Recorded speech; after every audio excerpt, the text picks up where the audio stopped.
हमारी आपसे ये उम्मीद रहेगी कि इस मामले को आप दिल्ली और देश के कोने कोने तक पहुंचाइए, क्योंकि ये मामला बेहद गंभीर है।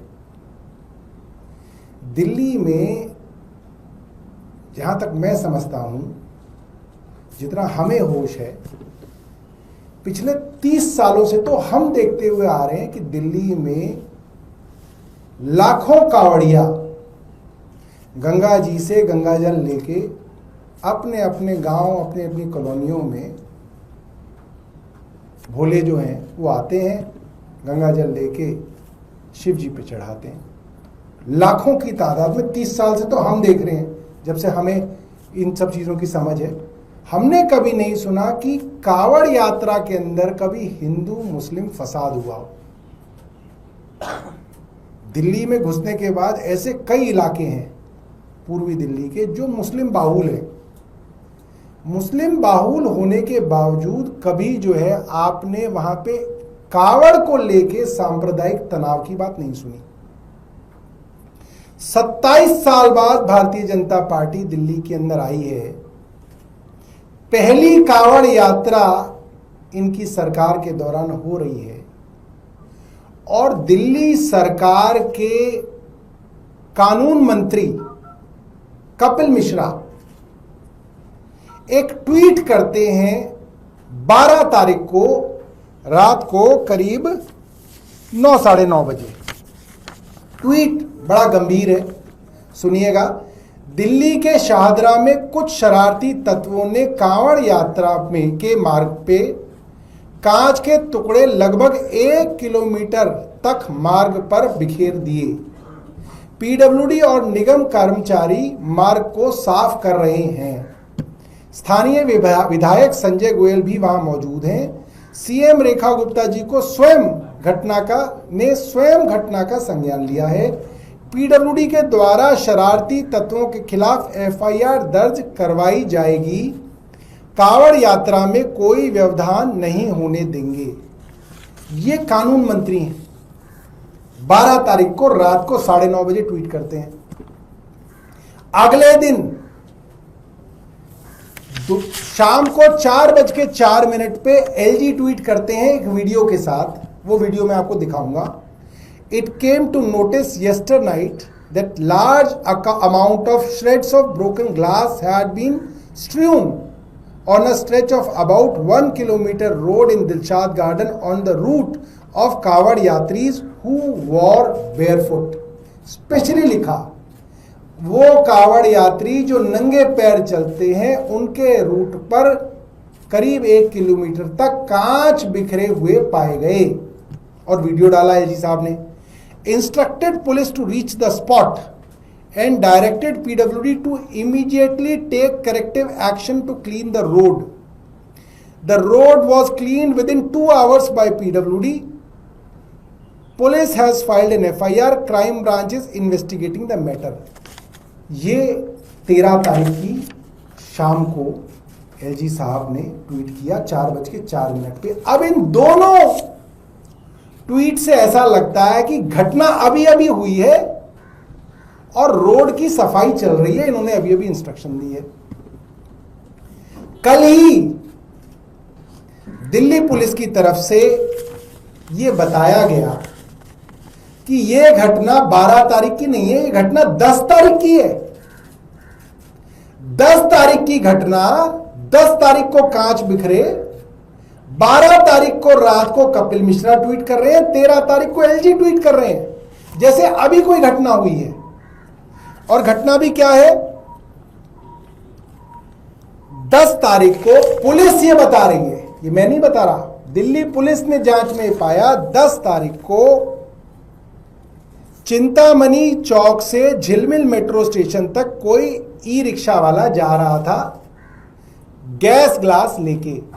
19 ग्लास थे। वो कौन से ग्लास होते हैं? वो ग्लास होते हैं जो आपकी गाड़ी की विंडशील्ड के अंदर जो ग्लास होते हैं, वो ग्लास जा रहे थे। उसकी ई रिक्शा पर पीछे किसी ने टक्कर मार दी, जिसकी वजह से कांच टूट गए और कांच सड़क पर बिखर गए। ठीक है, उसकी वीडियो किसी ने 10 तारीख को बनाई। कोई मोन्टू नाम का आदमी है जिसने ये 10 तारीख को वीडियो बनाई और उसने ये वीडियो पीयूष नाम के एक आदमी को नंदनगरी में भेजी 10 तारीख को, और 10 तारीख की वीडियो को 12 तारीख को ऐसा बताया गया जैसे कि पता नहीं क्या हो गया है। अब वो वीडियो के अंदर आप कांच देखिएगा, मैं वीडियो में दिखाऊंगा आपको। आपने देखा हो किसी गाड़ी का अगर टक्कर हो जाए कहीं पे तो जो कांच है वो चूर चूर हो जाता है, उसके कोने नहीं होते। वो इसीलिए बनाया जाता है ताकि अगर किसी एक्सीडेंट में कहीं पे कांच टूट जाए तो आदमी को कांच चुभ ना जाए, कांच से नुकसान ना हो।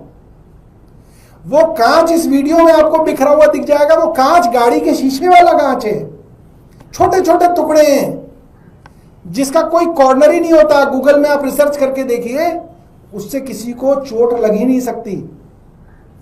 अगर चोट लग सकती होती तो वो नेशनल हाईवे है।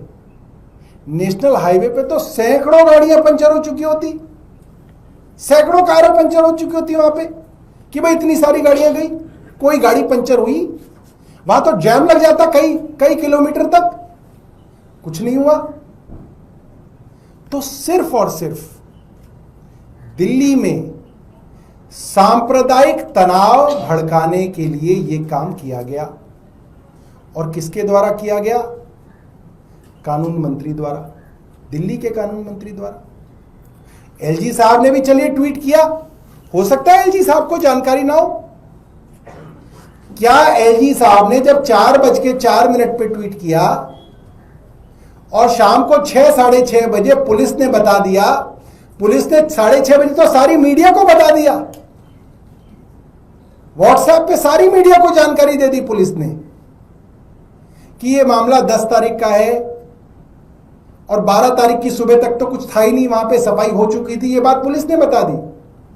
क्या कपिल मिश्रा साहब को, क्या एलजी साहब को दोबारा ट्वीट नहीं करना चाहिए था उसी पे कि ये घटना की गलत जानकारी हमने दे दी, इसके अंदर कोई सांप्रदायिक मामला नहीं है, एक साधारण सा ई रिक्शे का मामला था जिसके ऊपर टक्कर लग गई और उसका कांच बिखर गया। जाहिर सी बात है, कहीं पर टक्कर लगेगी और वो कांच सड़क पे बिखर जाएगा तो गाड़ियों के टायर से वो आगे खिसकता खिसकता 1 किलोमीटर तक वो कांच फैल जाएगा। उसको ऐसा कहा गया कि किसी ने पूरे कांवड़ियों के रास्ते पर कांच बिखेर दिए, जो कांवड़िए पैदल चलते। अरे भाई, क्या करना चाह रहे हो आप दिल्ली में? क्या ऐसे लोगों के ऊपर एफआईआर दर्ज नहीं होनी चाहिए? क्या कपिल मिश्रा और एलजी साहब के ऊपर एफआईआर दर्ज नहीं होनी चाहिए कि ये देश के अंदर, दिल्ली के अंदर सांप्रदायिक तनाव फैला रहे हैं? और ये बात आप सब लोग जानते हैं कि 12 तारीख जब से कपिल मिश्रा जी ने ट्वीट किया और 13 तारीख जब एलजी साहब ने ट्वीट किया, ये अलग अलग माध्यम से, अलग अलग वीडियोस के माध्यम से, अलग अलग खबरों को बन के ये पूरे देश में फैला। उस एरिया में तनाव उत्पन्न हुआ उसकी वजह से कि कांवड़ यात्रा के अंदर विघ्न डाला गया और कांच फैला दिए गए। ये बड़ी शर्म की बात है। मेरे साथ आज चौधरी मतीन अहमद साहब हैं, और वो आज इसलिए हैं हमारे साथ क्योंकि दिल्ली में जो विधानसभा की शुरुआत हुई वो 1993 में हुई, और 1994 से अब तक यानी कि 31 सालों से चौधरी मतीन अहमद साहब का नाम पूर्वी दिल्ली के कांवड़ कैंपों के साथ जुड़ा हुआ नाम है। ये वो नाम है जिसको लोग इस तरह से जानते हैं कि ये ऐसे मुस्लिम नेता हैं जो अपने खुद 5 कांवड़ कैंप वहां पे चलाते थे। सीलमपुर का सबसे बड़ा कांवड़ कैंप ये चलाते थे और अब तक चलाते आ रहे हैं, और कई और कांवड़ कैंपों के अंदर जहां पे जो भोले आते हैं उनकी जो सेवा होती है उसके अंदर मदद देने का काम करते रहे। तो एक ऐसा चेहरा राजनीति का जो वहां पे हिंदू मुस्लिम एकता की मिसाल है, जो मुस्लिम होने के बावजूद वो और उनके मुस्लिम साथी कांवड़ियों की सेवा करते हैं। एक तो ऐसा माहौल है, एक ऐसा माहौल बनाने की कोशिश की जा रही है कि किसी तरीके से सांप्रदायिक तनाव फैलाया जाए, और ये वही कपिल मिश्रा है जिन्होंने 2020 में भड़काऊ भाषण देके दंगे भड़काने का काम किया, और जब हाईकोर्ट ने उनके ऊपर एफआईआर दर्ज करने का आदेश दिया जस्टिस मुरलीधर, तो जस्टिस मुरलीधर का ट्रांसफर उसी दिन रात को आ गया। हाईकोर्ट के जजेस के ट्रांसफर ऐसे नहीं हुआ करते कि ट्रांसफर ऑर्डर भी बन गया, डिस्पैच भी हो गया, डिलीवर भी हो गया और अगले दिन वो बैठे नहीं। ये वो कपिल मिश्रा है जिनकी ये पृष्ठभूमि है। और एलजी एक संवैधानिक पद पे बैठे हुए आदमी, मैं फिर कहूंगा गलती हो सकती थी, मगर अगर मन साफ होता तो 2 घंटे बाद एलजी अपने ही ट्वीट को रिप्लाई करके कहते कि नहीं अब मामला साफ हो गया, ये मामला तो एक छोटे से ई रिक्शा के एक्सीडेंट का था। मगर वो नहीं किया गया, ना कपिल मिश्रा द्वारा किया गया, ना दिल्ली के एलजी द्वारा किया गया। ये दुर्भाग्यपूर्ण है और ये मंशा दिखाता है कि किस मंशा से इस तरीके के ट्वीट किए गए। मैं एक बार चौधरी साहब से कहूंगा कि वो कुछ शब्द जो है आपके बीच में रखें। मेरे साथ हमारे बुराड़ी से विधायक जो हैं संजीव झा जी भी हैं, जो बहुत जो है कावड़ सेवा के लिए जाने जाते हैं, और उनके साथ जो है हमारे सीलमपुर से विधायक भाई जुबैर भी हैं।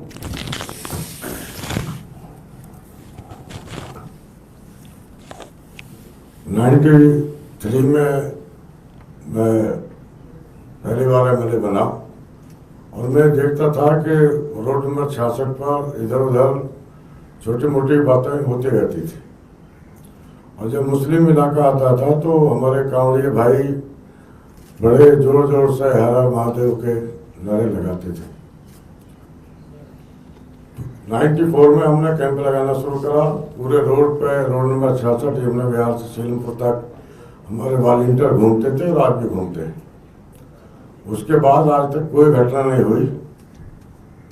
रोज कांवड़ियों की सेवा करते हैं और मेरे नाम से 5 कैंप हमारी सरकार थी उस टाइम, जहाँ भी हमने चाहा वहाँ कैंप लगे, और हमेशा हिंदू भाइयों से भाईचारा रहा, कहीं कोई बात नहीं है। यहाँ तो बीजेपी की बात है, उनका तो मुद्दा ये है, सब कुछ ये हिंदू मुसलमान की बातें करना है। और हद ये है कि सीलमपुर छोड़ो, कोंडली पुल पे जो कैंप लगता है वो तक कैंप हमने लगवाया। दिल्ली में 20 कैंप हमने अपनी कहने से लगवाए, और कहीं कोई हमें हिंदू मुसलमान में फर्क नजर नहीं आता। लेकिन ये जो बता रहे हैं वो कांच वाली बात, कांच को क्यों फैलाएगा कोई? हम तो सड़क साफ करने वाले हैं कांवड़ियों के लिए, उनके लिए कारपेट बिछाने वाले हैं। हम नहीं समझते कि जानबूझ के किसी ने किया होगा। कोई दुर्घटना हो सकती है, लेकिन उसको सांप्रदायिक रंग देना ठीक नहीं है।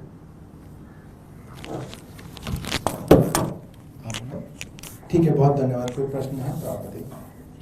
Thank you. Saurabh ji, mobile को लेकर नया आदेश आया है सरकार का, जो मुख्यमंत्री हैं उनको 1.5 लाख का, जो मंत्री हैं उनको अलग मोबाइल जो है दिया जाएगा। भाई देखिए, सरकार ने चुनाव से पहले वादा किया दिल्ली की करोड़ों महिलाओं को कि हर महिला को हर महीने 2500 रुपए उसके अकाउंट में मिलेंगे, और प्रधानमंत्री जी ने कहा कि 8 मार्च 2025 से पहले मिलेंगे। वो तो मिले नहीं, उसके लिए बना दी कमेटी, और कमेटी मीटिंग खेल रही है, 2500 रुपए नहीं दिए। मगर जब अपने आप को मोबाइल देना था 1.5 लाख रुपए का, और बिल देना था कि बिल का पैसा सरकार देगी अनलिमिटेड, तो उसके लिए क्यों नहीं कमेटी बना दी तुमने? वो भी थोड़ी मीटिंग खेल लेती कुछ साल, उसमें भी थोड़ा हो जाता है भी कौन सा मोबाइल लिया जाए, महंगा दिया जाए, सस्ता लिया जाए, कितना खर्चा आएगा, क्या आएगा, उसमें भी तो कोई कमेटी बना लेते तुम। तो अपना काम जब करना हो तो तुरंत एक्शन है, और जब जनता का काम करना हो तो कमेटी बना दो, वो मीटिंग खेल रही है। गर्मियों की छुट्टी होने वाली थी, मेरे पापा आने वाले थे, तो हम लोग सभी खुश थे। तो मैं बेड पे चढ़ के डांस कर रहा था, लेकिन वो पहले ही आ गए। प्लीज तो मैं उस समय तो कंटिन्यू नहीं कर सकता था, तो फ्रीज फ्रेम टाइप का हो गया। कसम पैदा कर